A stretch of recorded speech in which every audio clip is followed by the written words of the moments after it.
Itu orang yang dulu membuat orang keracunan itu, terus diapakan yang melakukan itu. Pokoknya banyak lah yang aneh-aneh.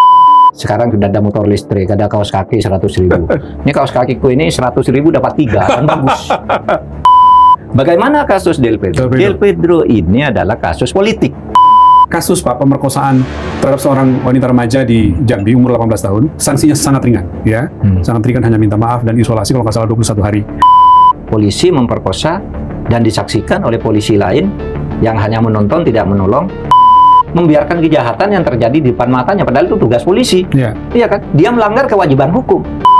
Ada kesepakatan bahwa mulai sekarang di Polri tidak boleh ada titip-titipan, tidak boleh ada kuota khusus.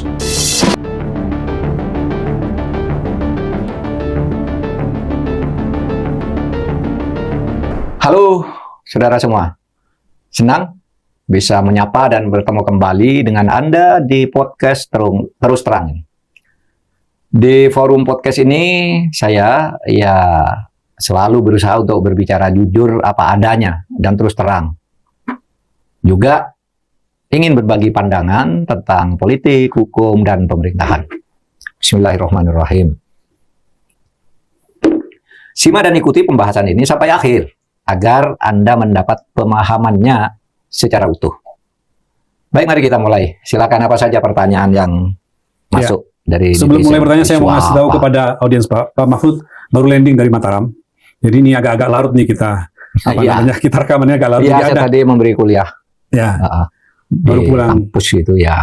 Dari UIN Mataram, Pak ya? Dari UIN Mataram. Ya. Jadi cukup bagus sekarang anak-anak mahasiswa. Tapi kita tidak bicara politik elektoral, politik praktis. Kita bicara tentang konsep keilmuan masalah sistem ekonomi Indonesia dan di mana letak sistem ekonomi Islam. Di dalam itu saya bicara itu tadi bagus, mahasiswanya juga rebutan bertanya dan tertib dari awal sampai akhir. Dosen-dosen dekannya juga udah datang, rektornya datang, dan pertanyaan-pertanyaannya bagus gitu. Nah itu saya senang, ada harapan anak-anak muda sekarang, mahasiswa itu bisa diarahkan ke hal-hal yang lebih ilmiah seperti itu. Nah mudah-mudahan ini juga terjadi, atau keadaan seperti tadi di UIN Mataram itu menjadi cermin dari di tempat-tempat lain, karena itu salah satu contoh terjadinya mobilitas sosial ya. Anak-anak Muslim gitu sudah berpikir secara ilmiah tentang ekonomi. Tadi yang tuan rumahnya itu FEB namanya. FEB itu Fakultas Ekonomi dan Bisnis Islam. Ada Islamnya ya. Biasanya FEB, ini FEB ya. Fakultas Ekonomi dan Bisnis Islam. Oke, ayo kita mulai aja. Baik Pak Mahfud, jadi bagi Anda yang agak menyaksikan, mohon dimaklumi agak larut menyaksikannya malam ini. Ya, baru mendarat. Pak Mahfud, ada beberapa poin yang saya ambil dari gugatan atau pertanyaan-pertanyaan follower Pak Mahfud di media sosial Terus Terang dan di akun Pak Mahfud. Lagi gede banget lagi, ini nggak berhenti-berhenti soal MBG Pak. Never ending story nih MBG ini. Kritik, lucu-lucuan, bahkan segala macam, tapi saya mau minta Pak Mahfud untuk memberikan respon. Ada juga soal inflasi pengamat katanya. Ini juga cukup ramai terutama dibahas oleh kalangan masyarakat sipil. Lalu ada Del Pedro dan kawan-kawan yang oleh kejaksaan dikasasi, dia juga kasasi, kalau mereka udah vonis bebas Pak. Kemudian ada kasus pemerkosaan di Jambi oleh oknum polisi. Pak Mahfud saya kira perlu menanggapi ini Pak, untuk melihat seperti apa polisi dan oknum-oknum yang ada di sana. Saya mulai Pak dengan MBG. Ini kali kesekian kita mengomentari MBG, tapi nggak apa-apa karena saya kira Pak Mahfud termasuk yang concern terutama tentang tata kelolanya. Ada soal misalnya rame-rame 1-2 minggu ini tentang motor listrik. Budgetnya itu 1,2 triliun, Pak. Lalu ada juga pengadaan untuk pakaian dan yang banyak ditanggapi kaos kaki, Pak Mahfud. Kaos kaki, 100.000 per pasangan kaos kaki, lalu untuk 17.000 pasang, dan budgetnya 6,9 miliar. Kemudian juga ada sorotan misalnya anggota DPR kemarin menyorot tentang anggaran digitalisasi MBG yang nilainya kalau nggak salah 3,1 triliun, Pak. Nah, saya mohon Pak Mahfud dulu menanggapi dulu nih, terutama yang pertama tentang budget besar di kendaraan, di motor listrik itu. Ya gini ya, saya ini berbicara banyak dengan orang-orang daerah, dengan pimpinan daerah, dengan akademisi gitu ya. Satu hal dulu yang harus digarisbawahi, bahwa program MBG ini untuk rakyat-rakyat kecil tertentu itu disambut gembira dan mereka sangat senang. Untuk rakyat kecil daerah terutama ya. Mereka tidak bicara soal apa MBG ini dikorupsi atau beres atau tidak beres, itu mereka senang ada MBG dan berterima kasih. Karena kemarin misalnya saya di NTB datang ke kampung-kampung itu, lalu bilang gimana sih MBG? Pak, rakyat senang ini. Karena selama ini tidak pernah dapat. Apa dengar nggak ada pemborosan dana bawah yang sampai kepada mereka? Itu tidak seperti yang diberitakan secara resmi itu. Mereka tidak peduli itu, dapat aja sedikit sudah senang. Karena selama ini tidak. Selama ini kan susah, dan itu mereka berterima kasih. Artinya, ini tanggung jawab kita yang mengerti untuk memberikan evaluasi ini. Memang satu MBG itu bagus sebagai program yang berpihak pada rakyat. Ada yang bilang itu untuk mencari dukungan pemilu 2029. Ya, investasi politiknya Pak Prabowo. Ada yang menuding begitu. Ya tidak apa-apa. Kan setiap orang berkuasa harus membuat program yang disukai rakyat. Siapapun kan sejak dulu. Nggak masalah meskipun itu motif. Nggak ada masalah. Programnya bagus, kita dukung. Apalagi itu dijanjikan oleh kamu itu bagus, dan rakyat yang terutama yang sulit-sulit makan itu senang. Tetapi kita kan hidup bernegara harus ada pertanggungjawaban, gitu ya. Pertanggungjawaban itu ya terhadap kasus-kasus yang muncul. Misalnya kita kan belum pernah melihat bagaimana cara penyelesaiannya. Misalnya orang yang keracunan, itu kan banyak sekali yang keracunan. Meskipun kalau di persentase kecil gitu, kemudian ada makanan yang tidak sesuai dengan standar gizi dan sebagainya. Lalu pemborosan, ya, pemborosan itu ada. Sekarang sudah ada motor listrik, ada kaos kaki 100.000. Ini kaos kakiku ini 100.000 dapat 3, kan bagus. Beli di online aja kan banyak. Kaos kaki Pak Mahfud 100.000 itu dapat 3 tuh. Dapat 3 ini, lihat aja dari sini. Beli di online aja, lewat Google atau apa gitu. Yang jual itu minta kaos kaki, itu udah bagus-bagus tuh. Kirim, saya minta misalnya 200.000 udah dapat 6. Itu udah bagus-bagus loh. Ini kaos kaki 100.000, dan itu untuk apa? Kali 17.000 Pak. Hah? Kali 17.000. Kali 17.000. Iya, sehingga 6,9 miliar, 7 miliar lah. Iya. Dan itu untuk siapa dan untuk apa gitu kan? Gitu kan? Kok sampai ke situ gitu? Orang diperhatikan kaos kakinya gitu kan? Apa enggak beli sendiri aja gitu? Lalu ada perangkat komputer gitu ya, IT yang 3 total dari digitalisasi Pak, 3,1 triliun katanya. Iya. Pokoknya banyak lah yang aneh-aneh, bahwa itu rakyat senang dan harus diteruskan. Kita dukung meskipun itu untuk keperluan dukungan Pilpres. Kalau Pak Prabowo mau ikut lagi, kita enggak apa-apa. Itu memang haknya orang yang menang membuat program yang disenangi. Wah, itu pencitraan. Dan setiap orang harus membuat pencitraan. Setiap presiden juga membuat pencitraannya sendiri kan. Ada bantuan langsung tunai, dulu ada apa, itu boleh aja. Asal jangan ada korupsinya. Dan yang Pak Mahfud masalahkan tadi itu, masalah-masalah yang muncul pelanggaran itu nggak ketahuan pertanggungjawabannya kayak apa ya? Iya, misalnya. Itu orang yang dulu membuat orang keracunan itu, terus diapakan yang melakukan itu? Kan tidak jelas, kan harus jelas kepada publik. Daerah juga yang mengalami itu, pemerintahnya diem aja, pada tidak berani ngomong gitu. Harusnya tuh pertanggungjawaban agar ini sempurna. Kita dukung lah. Ini sekali lagi kita dukung. Ini program yang sangat disenangi orang. Orang susah makan, dapat makan kan, gitu. Dan saya datang ke desa-desa, rakyatnya senang yang dapat itu rakyat desa ya. Kalau yang di kota-kota banyak yang dibuang juga. Apalagi di setengah kota gitu, ada yang ada ulatnya, macam-macam lah. Memang beda dengan yang disampaikan, contohnya ke Pak Prabowo kan, wah kata Pak Prabowo yang disampaikan ke saya kan bagus. Ada rendang, ada terong, ada lele gitu. Iya, yang disampaikan ke presiden mesti bagus sebagai contoh kan, gitu. Nah, yang di rakyat itu yang muncul di masyarakat tuh kita kan belum tahu itu diselesaikan dengan apa ya, kasus-kasus yang muncul itu. Kasus-kasus pemborosan yang luar biasa. Kasus-kasus yang tidak rasional, katanya setiap hari ini menyembelih 19.000 sapi. Katanya sapinya tidak cukup kalau perhitungan statistik. Sebulan aja udah habis. Ini udah kalau tiap hari segitu jumlahnya ya? Iya, gitu. Ya yang begitu tuh kan ngomong-ngomong apa kosong begitu kan harus diperiksa. Itu kamu tuh datanya apa kan gitu kan? Kalau rakyat punya data, itu peristiwa di situ tuh yang sakit sekian, yang diangkut ke rumah sakit namanya ini kan itu data. Artinya Pak Mahfud tidak melihat pengelolaan komunikasi yang baik, yang tertata dari pemerintah ya? Iya. Jadi Mas, kalau saya melihat Pak Prabowo ini keren deh. Programnya tuh bagus MBG yang memang dibutuhkan oleh rakyat. Ancamannya ancam kepada para koruptor. Awas kamu koruptor. Itu kan bagus sekali. Apa Mas Rizal pernah lihat presiden sebelumnya? Koruptor kamu, awas kamu. Kamu. BUMN, meskipun kamu udah selesai, awas loh. Saya kejar. Itu kan di era Presiden Prabowo lah muncul ancaman-ancaman itu. Sebelumnya kan bagus. Tapi di bawahnya yang melaksanakan kadangkala nggak bisa melaksanakan ini. Itu kan keren, seharusnya itu dong dilaksanakan ancaman-ancaman Pak Prabowo. Nah, evaluasi terhadap bawahan ini kadang-kala nggak benar gitu. Sehingga laporan-laporan itu selalu yang dari mereka yang di rakyat tidak diolah dan tidak jelas pertanggungjawabannya kemana nih. Jadi kerennya yang tadi, tapi tidak kerennya itu tidak dievaluasinya ya gitu ya? Iya, kerennya ada evaluasinya. Kan kita, dan itu benar, misalnya, saya kalau ke daerah-daerah itu tanya, pemerintah daerah, gimana lu? Aduh Pak, kami tidak bisa bergerak.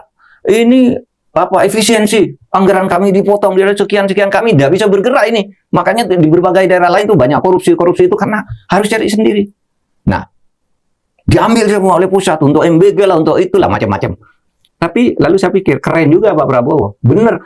Karena angka korupsi selama sejak tahun 78 sampai sekarang berapa Mas? Sudah lebih dari 50 tahun sejak zaman Pak Sumitro, ayahnya Pak Prabowo menulis itu bahwa kebocoran APBN itu 30%. Nah benar, sekarang potong aja. 30% itu biasanya kamu korupsi, sekarang selesaikan itu dengan dana yang ada. Kan begitu. Menurut saya keren. Tetapi hasil potongan efisiensi itu di atas diolah benar enggak? Jangan-jangan dipindah ke pemborosan dan kebocoran lain. Kan banyak tuh kebocoran yang dilaporkan. Nah, yang keren-keren gitu sebenarnya perlu jembatan. Pak Prabowo di pelaksananya itu, ya laporannya harus akurat dan harus benar. Ketemu dengan apa yang dilaporkan oleh masyarakat, sehingga kita ini ya bisa bekerja dengan baik, dengan jujur lah di sini. Kan untuk rakyat. Pak Mahfud, saya meneruskan Pak. Jadi supaya jadi kita dapat gambarannya, ada satu hasil riset, hasil survei yang dilakukan oleh Policy Research Center. Itu pada Maret 2026. Ini agak komprehensif Pak. Kita lihat hasilnya tentang MBG, pelaksanaan MBG. Kami coba menelusuri, memang tidak begitu banyak diberitakan di media-media mainstream, tetapi di media sosial cukup banyak beredar. Dan kami buka websitenya, tim kita menyaksikan dan ketemu beberapa nama yang dikenal dan diskusi. Tampaknya menarik untuk kita lihat. Pak Mahfud lihat. Karena kali ini ada yang mau melakukan survei dengan agak komprehensif seperti itu. Tapi sebelum ke sini, Pak, saya juga mengatakan bahwa yang terbaru ada hasil studinya, hasil survei juga dari Poltreking tentang kinerja atau kepuasan publik terhadap kinerja Presiden Prabowo. Itu 74,9% mengatakan puas. Lalu dari angka itu dikontribusi oleh kepuasan terhadap MBG 23%, Pak Mahfud. Jadi ada hasil itu yang terbaru. Tapi itu kan kinerja secara umum. Nah, ini agak spesifik tentang MBG, Pak. Ini kita tunjukkan, Pak Mahfud. Jadi apa namanya? Itu 1.000 dulu. Berarti kepuasan publik itu 23% dari 72 itu, ya. Ya, 23% berarti itu kontribusinya terbesar dong. MBG kontribusi terhadap 74,9. Kontribusinya terbesar. Tampaknya begitu, ya. Oke. Makanya saya bilang rakyat kan senang kan terhadap itu. Tinggal kita tata kelolanya, dan kalau tata kelola itu tidak menyangkut kepuasan publik, itu kecurangan-kecurangan yang ngelola. Itu soal hukum. Dan yang menilai itu orang-orang yang memang di bidang itu, ahli hukum lah, ahli sosiologi korupsi lah, ahli apa yang itu kan, yang harus menilai itu. Bahwa rakyatnya puas memberi kontribusi 23%, menurut saya, iyalah rakyat. Dan itu wajar lah, mereka tidak pernah mendapatkan seperti wajar, iya. Saya kemarin itu saya tanya, itu gimana? Wah, rakyat seneng Pak ini. Nggak tahu bahwa itu 15.000 hanya jatuhnya 6.000. Mereka nggak peduli, selama ini nggak pernah dapat kok. Bahwa di korupsi di atasnya mereka pokoknya dapat, kan seneng nih, keren kan ini. Jadi logis saja kalau angkanya begitu. Logis kalau angkanya begitu, rakyat puas. Oke. Sekarang tinggal kita lihat pelaksananya, Pak. Ini ada 1.168 responden. Respondennya itu semua adalah penerima langsung MBG. Jadi orang yang terkait langsung, Pak. Gitu. Semua penerima. 80,4%, sorry. 80,4% ya. Penikmat ya, penerima MBG. Terus? Nah, menurut mereka nih ya, ini bermasalah secara serius karena 88% lebih banyak dinikmati oleh politik dan pengelola dapur. Lalu 87% mengatakan MBG rawan dikorupsi. Lalu 79% mengatakan kualitas makanan sengaja diturunkan untuk mendapatkan keuntungan. Dan 76% makanan tidak sebanding dengan anggaran 8.000 atau sampai 10.000 per porsi. Ini apa namanya masalah yang ditemukan. Lalu siapa yang paling diuntungkan di survei itu? Ada 44,5% terbesar adalah elit dan pejabat publik. Lalu 44,0% itu pengelola atau mitra dapur SPPG. Kemudian ini masuk yang paling kecil nih, 6,5 di luar yang lainnya tidak tahu, 6,5% anak-anak dan keluarga.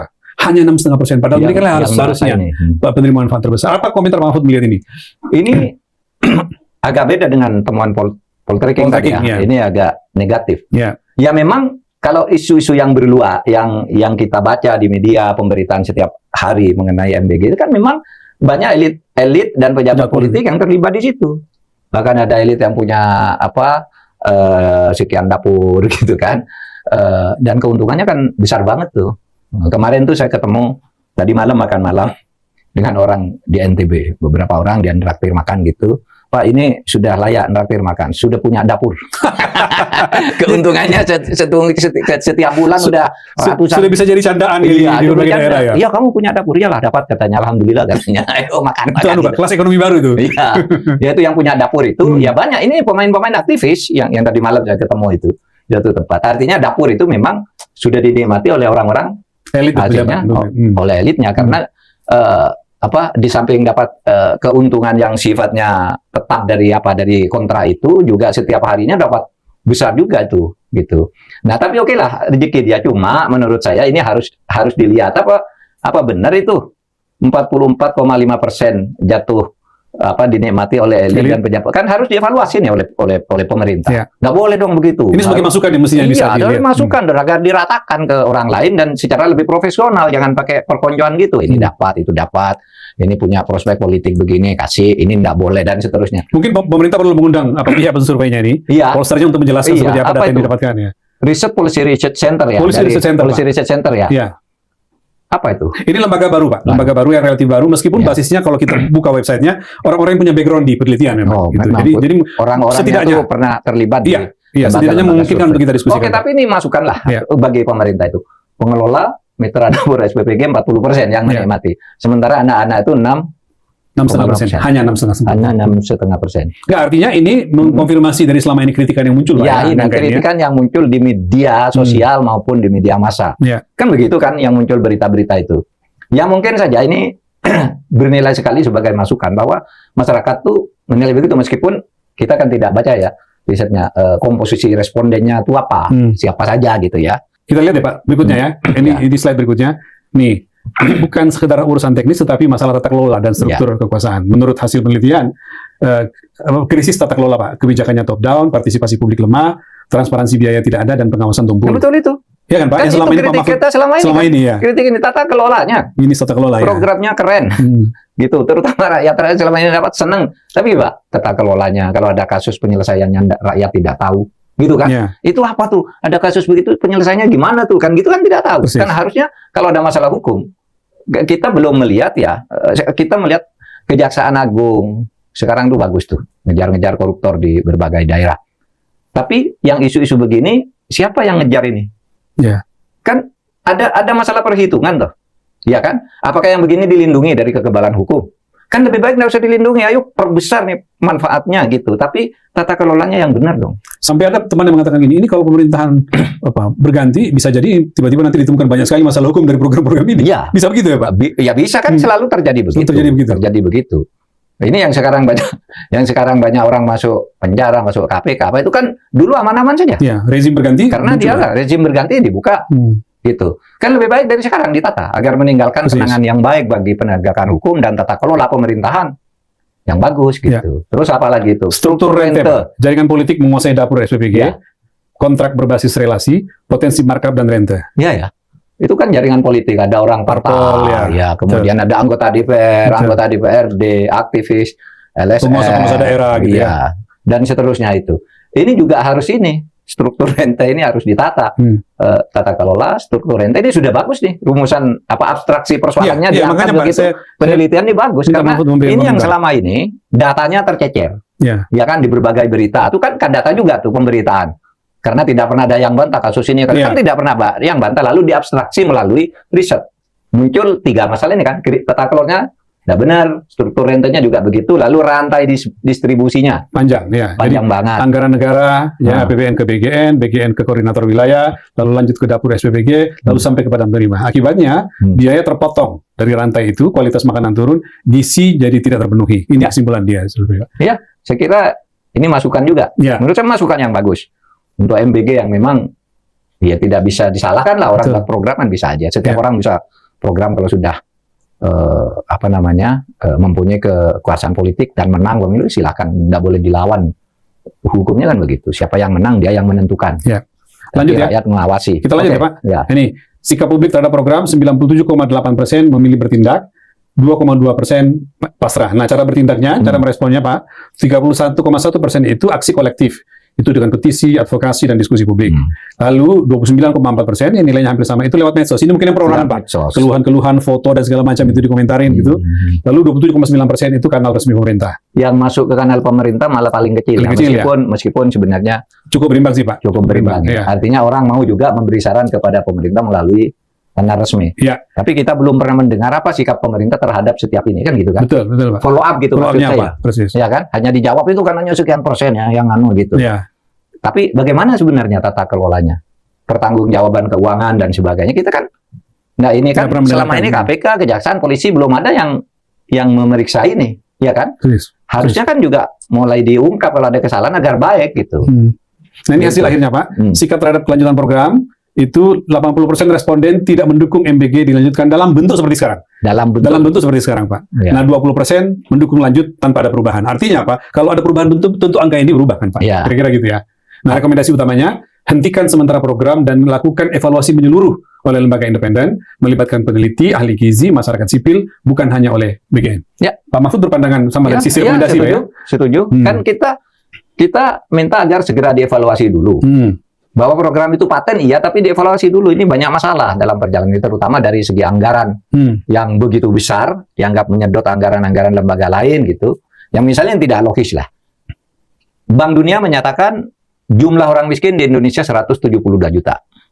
Tapi BPS kita menyatakan orang miskin di Indonesia tahun ini hanya 27 juta. Tapi MBG ini menjangkau 80 juta. Berarti orang miskinnya kok dibilang 24 juta? Kok ininya menjangkau? Jadi yang tidak butuh dapat juga. Dia kan harus dikelola kan? Gimana sih? Katanya orang yang butuh bantuan itu kalau berdasar data statistik yang disebut orang miskin kan yang perlu bantuan. 24 juta. Kok ini katanya sudah menjangkau atau akan menjangkau, sekarang sudah lebih dari 60 juta dan akan menjangkau 80 juta. 82,9 juta. Kan enggak ketemu kalau statistik yang dipercaya ini, kalau membagi MBG yang dipercaya ini, gimana sih? Ini masuk akal kan? Nah, yang seperti ini harus jelas kepada masyarakat, gitu. Karena pengamat itu melihat juga kan, gitu. Baik, ya. Itu tentang MBG, kita lanjut Pak. Tapi sebelumnya saya sampaikan kepada netizen, masih banyak hal yang penting yang Anda akan ketahui, karena itu pastikan Anda tidak ketinggalan dan silakan terus subscribe dan simak diskusi ini sampai selesai. Pak Mahfud, yang ramai juga dalam kolom komentar follower Pak Mahfud tentang inflasi pengamat. Ini lagi ramai Pak. Lagi ramai di medsos, dikomentari oleh masyarakat sipil. Sekretaris Kabinet Teddy Indra Wijaya itu beberapa hari yang lalu mengatakan bahwa kita itu sekarang Indonesia sedang mengalami apa yang disebut dengan inflasi pengamat. Katanya meningkat jumlah orang yang mengaku pengamat dan memberikan komentar di ruang publik, tetapi juga tidak dengan basis data yang akurat. Pak Mahfud mendengarkan ini apa tanggapan Pak Mahfud? Ya mungkin saja ya, karena kan sekarang banyak sekali pengamat-pengamat muncul, peneliti-peneliti muncul, tapi yang dikatakan inflasi pengamat itu kadangkala bukan hanya yang kritis kepada pemerintah. Pengamat-pengamat yang mendukung habis-habisan yang juga merupakan inflasi juga banyak. Asal ngomong kita kira-kira. Asal ngomong gitu. Itu enggak apa-apa. Kan sama juga kalau kita mengatakan sekarang ini inflasi pejabat, inflasi jabatan gitu kan. Kan itu juga orang ngomong. Dibalas dengan itu Pak, jadi inflasi jabatan, inflasi orang yang tidak menguasai jabatannya kira-kira gitu. Iya kan gitu. Ya itu dianu aja, pemerintah tuh harus memperhatikan hal-hal seperti itu. Kalau memang pengamatnya banyak yang tidak punya data, cari yang punya data yang kredibel, kan banyak toh. Kita cari ini pengamat siapa yang selama ini dianggap kredibel, diambil aja pendapatnya seperti apa sih gitu. Lalu itu dijadikan dasar kalau mau memperbaiki. Yang dianggap itu tidak punya data, hanya ngikuti datanya orang lain, kan banyak tuh orang tiba-tiba sekian persen mendukung ini, dan persen dukung ini.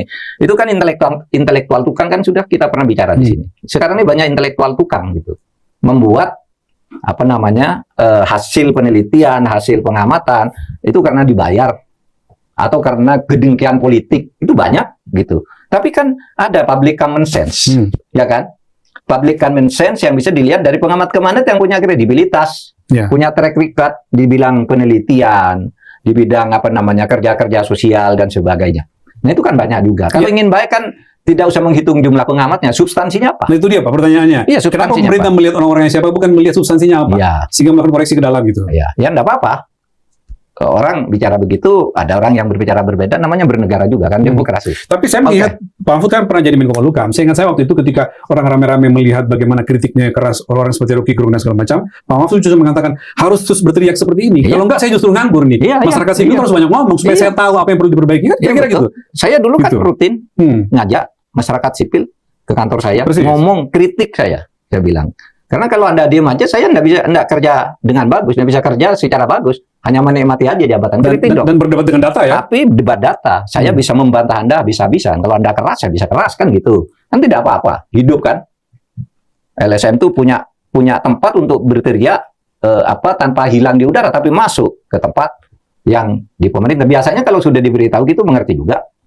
Iya kan? Ayo ini loh, Anda yang begini, saya mau begini, tapi mau melakukan punya Anda tuh nggak bisa, gimana? Tolong diberitahu, saya laksanakan. Kan gitu. Itu kalau mau memerintah dengan benar dan enak gitu ya. Di negara demokrasi harus begitu. Harus begitu. Saya lanjutkan Pak. Ini juga cukup ramai dan ada yang menanyakan Pak Mahfud tentang kejaksaan yang tetap mengajukan kasasi atas vonis bebas terhadap aktivis Del Prado dan kawan-kawan Pak. Ya, jadi mereka sudah bebas Del Prado ini, tiba-tiba kok kejaksaan sekarang ternyata mengajukan kasasi. Pak Mahfud sependapat bahwa alasan kejaksaan mengatakan karena masih menggunakan KUHP lama sehingga mereka bisa mengajukan kasasi. Ya, kalau secara hukum sih memang bisa, secara hukum ya. KUHP lama ya? KUHP lama maupun baru. Kalau KUHP lama itu sebagai tafsir aja.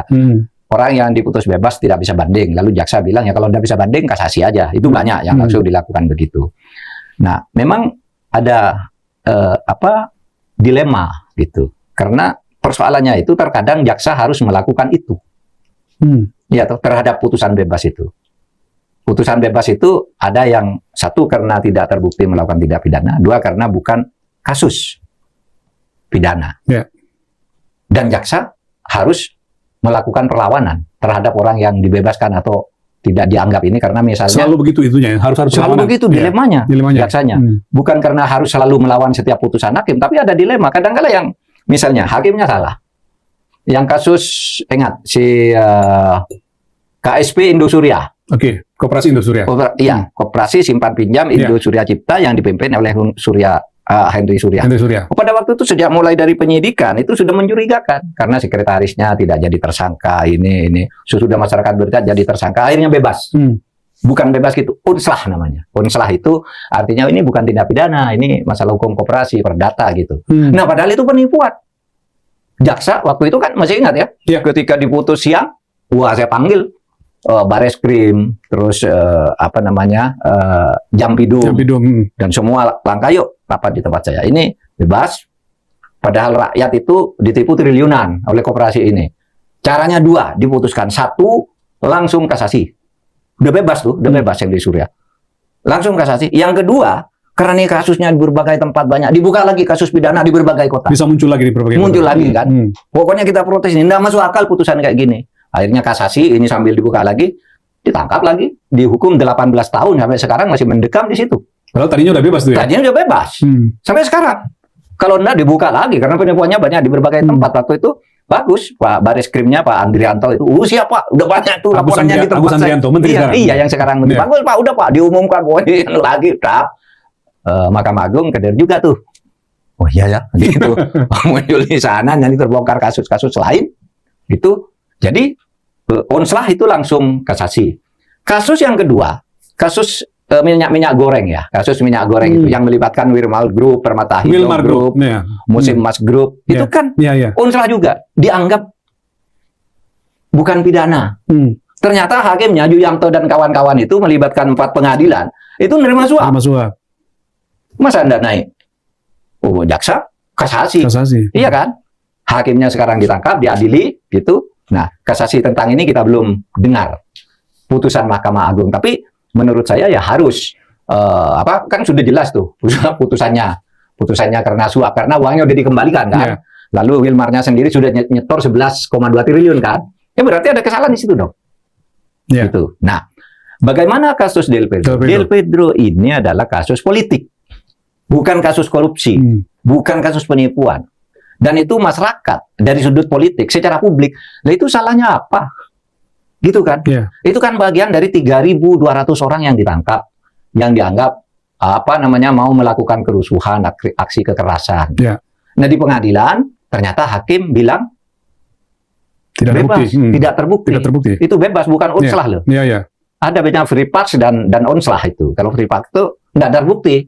Nah tapi jaksanya ini mau naik, gitu. Nah mestinya ikut ketentuan pasal 299 ya. KUHP yang baru, pasal 299 ayat 2 itu menyatakan ya, vonis bebas itu tidak bisa dikasasi. Bunyinya beginilah. Semua perkara itu ya bisa diperiksa oleh Kejaksaan Agung kecuali vonis bebas, kemudian vonis untuk berupa tindakan, dan macam-macam ada 5 itu. Tapi bebas tuh nggak bisa dimintakan kasasi. Nah kalau sekarang kasasi. Kan ini bebas gitu. Betul. Satu. Yang kedua, kalau kasus politik itu kenapa kita tidak berbesar hati seperti Pak Habibie dulu? Semua kasus politik tanpa pandang bulu dikeluarkan dari penjara. Amnesti pada waktu itu puluhan orang kok. Ada Muhtar Pak Pahan, Budiman Sujatmiko, Bintang Pamungkas, banyak pada waktu itu. Ini kan kasus politik, berbeda pendapat dengan pemerintah. Dan ini bukan subversi. Dan lebih keras mereka kan, lebih keras Bintang Pamungkas dibandingkan dengan Del Pedro. Ya kan, Budiman. Dan macam-macam itu. Langsung oleh Habibie, kamu keluar semua perbedaan politik, nggak boleh dihukum. Kan gitu, asal tidak merusak.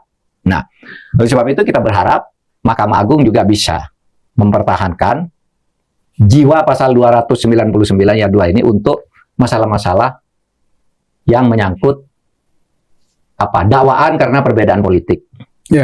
Apalagi sampai untuk dakwaan makar dan sebagainya itu ya.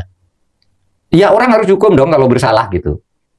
Tapi kalau dalam rangka demokrasi dan tidak ada sebenarnya tindak pidana yang dirumuskan di dalam KUHP, ya untuk apa dipaksakan juga gitu. Ya kayak Del Pedro itu kan kata hakim bebas. Yang perempuan satunya itu siapa yang kita bela juga itu si yang pegawai parlemen, pegawai antar parlemen itu. Betul. Itu juga sudah dihukum laras sudah dijatuhi hukuman sesuai dengan masa penahanan, kan sudah bagus itu. Betul. Gitu kan? Kenapa yang begini naik banding? Menurut saya ya berharaplah kejaksaan juga bisa memaklumi ini, kemudian ini pertaruhan bagi KUHP yang baru. Iya kan baru berlaku. Januari, Februari, Maret, April, baru 3,5 bulan lah.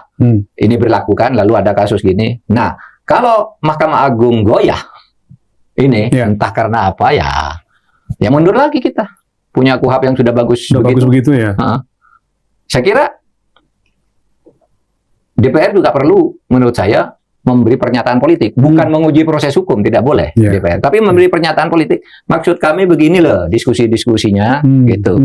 Itu karena kalau enggak kayak gini kena ke orang lain yang banyak juga dan negara yang akan rugi, pembangunan bangsa kita ini akan rugi.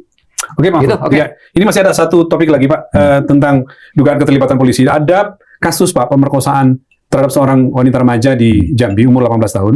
Itu yang terlibat diduga ada 7 orang, 4 orang yang terlibat langsung yang melakukan pemerkosaan.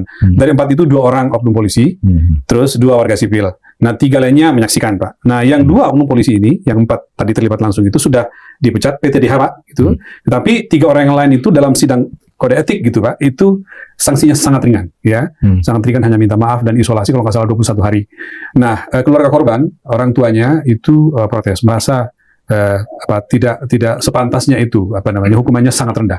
Apa pandangan Pak Mahfud? Ada muncul kasus seperti ini? Ya, menyedihkan, dan kita juga layak melakukan protes ya. Dalam situasi di mana kita baru saja mendiskusikan Polri selama berbulan-bulan untuk memperbaiki, dan sudah ada saling pengertian antara Polri dengan kita di tim reformasi, masih muncul hal kayak gini. Ya, polisi memperkosa dan disaksikan oleh polisi lain yang hanya menonton, tidak menolong, malah ikut menggotong korban untuk dibuang ke suatu tempat. Iya, kabarnya begitu, Pak. Dan itu hanya dihukum dengan minta maaf dan masuk 21 hari, Pak. Iya. Apa itu istilahnya ya? Tapi yang 2, yang pelaku pemerkosaannya sudah dapat hukuman PTDH. Dipecat, pemberhentian tidak dengan hormat. Tetapi itu harus proses pidana. Pidananya harus lanjut. Ya, itu harus lanjut. Itu memang tahap awal dari sebuah pelanggaran pidana di PTDH dulu, atau kalau pidananya ringan gitu dinonaktifkan dulu sampai jelas hukumnya gitu. Kalau ini sudah jelas kok, sudah PTDH lalu dipenjarakan gitu. Apakah ini masuk kepada apa yang disebut Pak Mahfud code of silence, Pak, pembiaran kepada korps yang terlibat? Iya, ini masih ada warnanya. Kenapa ada orang yang berapa? Yang 3 ya? Yang 3, Pak. Yang 3 kok hanya dikurung hanya 21 hari.